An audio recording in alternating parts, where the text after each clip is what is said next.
how much more confidence or just how much better have things been in this build-up?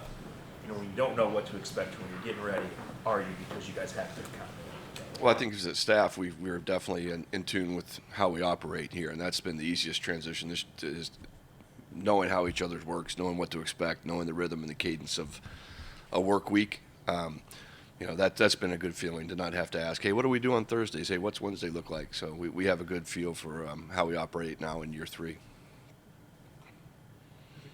About everything, what's at the top of your concern list this week? Well, when you have a lot of time to prepare, it's a lot of things, really, right? But not really concerned, just excited to play. I know we're prepared. We've worked hard to get ready for these guys. Big challenge for us. Very good defense. Do a lot of good things schematically. There's a lot of defense on tape. They play a lot of different things. So just having to prepare for a lot of different scenarios. Obviously, I don't think we'll see everything they've done in last season, you know, in one game. But when you have that extra time, it makes you, you know, dig a little deeper in your preparation. But really excited for the challenge. You know, obviously have concerns, but you know, like any coach, you're always going to be concerned. But we feel good about where we are. We have a good feel for who these guys are on defense. We got a lot of respect for them as well. What did you learn about Jacoby Brissett that you didn't know when you signed him back in March? The type of leader he is. He's been exceptional. He's vocal. He leads by example as well as by leading, you know, putting in a leadership role and using his voice. He's a very hard worker. Those are two of the things that stand out the most to me. There's never a time when he's on the field where he's not working. You know, and he's on the field after guys come off the field continuing to work. So great work ethic in the classroom, on the field, as well as great leadership skills. You mentioned it. Does that give you peace of mind heading into what can be kind of an unknown with the opener and, you know, new guys and everything? For sure. You know, I know he's been through this before. You know, he started plenty of games in the NFL where I think he'll feel comfortable going in, and we'll feel comfortable with him as well. Marty said today he expects fireworks, which sounds a little weird when you might think it's going to be a run-oriented offense. But do you see that?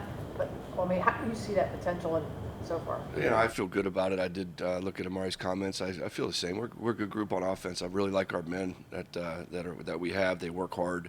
A bunch of smart guys, talented guys. You know, it's hard to come out and predict where we'll be, but we feel pretty good about who we have in the room and where we're heading, what direction we're in. You know, we obviously established that we were a team that can run the football.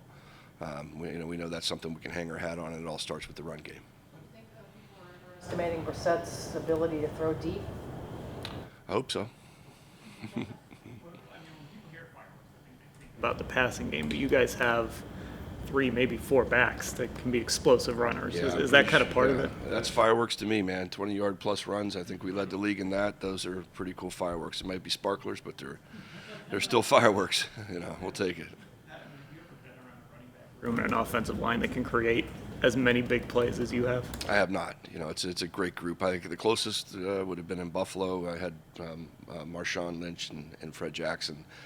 But behind that, there wasn't 2 more runners that can produce for you as well. So it's a very deep room. You know, Stump does a great job getting those guys ready. And, of course, you know, Coach Callahan, Coach Peters up front in the run game, and those guys, it's something we're excited to get going this year. In the last season, we kept asking about the receivers and getting everyone the ball and keeping everyone happy, and it just never really became what everyone thought it could be. This year, the focus is on the running backs, the depth, and that. So, I guess my question is, how do you prevent that from like happening again? That that group does have be able to live up to the expectations and perform at the level that people think they can. You know, I think we've done it, and I think so. It's something we expect to continue to do. You know, we've been a successful team in the run game, and we continue to stay on that course. That obviously Joshua Dobbs is a player that has the capability of having a package of plays. Is that something that you envision trying to roll out there right from the start of the season? Yeah, we'll always try to put our best players on the field, and in situations, a lot of teams have guys that come in certain roles, and Josh Dobbs can definitely fill that role. How does he do well? Like, what excites you about the possibility of doing something like that? Yeah, with Josh, and obviously it starts with his athleticism. You know, he can make plays on the perimeter using his legs, whether it's scrambling out of the pocket or design QB runs, and then the intelligence that comes with it, making sure he gets into the right play if we use him in those scenarios. Alex, what have you guys seen from Ethan Kozick the last few weeks ever since Nick went down? Really just stepped in and next man up mentality, didn't really miss a beat. Really was impressed by him. Even back to that game where we lost Nick, he stepped right in, and the first thing we said as a staff after the game is, wow, like Ethan stepped up and played. We're really excited about having him as a backup now as a starter. Sorry. Yeah, Jack's. I mean, he looks good. He looks really good. I know he's been here the whole time. He's grinded through the rehab, and now he's back out on the field, looking good in practice, doing some good things. Had a really good practice yesterday. Playing Sunday? Not sure where that's going right now, but I know he's progressing each week. We'll see how it goes down to the end of the week, but really happy and pleased with where he's at. Mara today, Alex, about Schwartz and fighting through the drops now. I mean, how is the coaching staff for you guys helping him and still have that confidence he can kind of turn it around? We know he can. You know, even in the last 10 days of practice, he's turned it around. He's not put a ball on the ground. He's caught the ball extremely well with confidence. And you know, sometimes you go through little slumps in your career, and we got to find a way to get him out of it. And I think he's found a way to get himself out of it as well. You use him as a receiver more? I mean, I know he's always that guy out in the backfield, but just a little bit more of that. No, I think we always, as an offense, try to put our players in the best position and put our best players on the field and find ways to have them contribute. So, we love him as a runner, 1 and 1A really in the backfield. Both guys are true great runners in the backfield. But he brings a skill set that you could use elsewhere as well. So we'll find a way to put the best 11 guys on the field each time, and it may not be all the time, may not be at all this week, but we'll find ways to get those guys involved.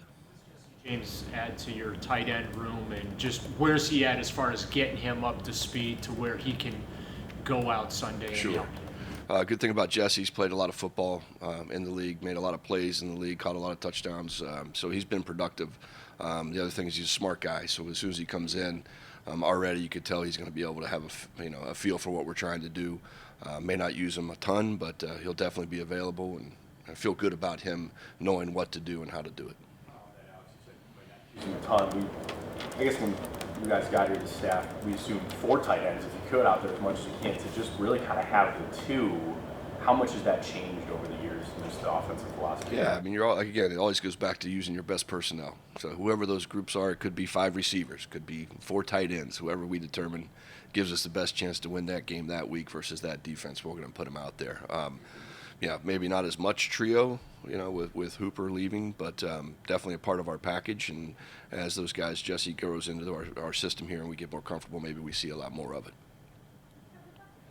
Demetric being the returner this season going into week 1, but for you, you've seen him on the offensive side of the ball. What have you seen from him leading up to this that makes you confident in his versatility for both phases of the game?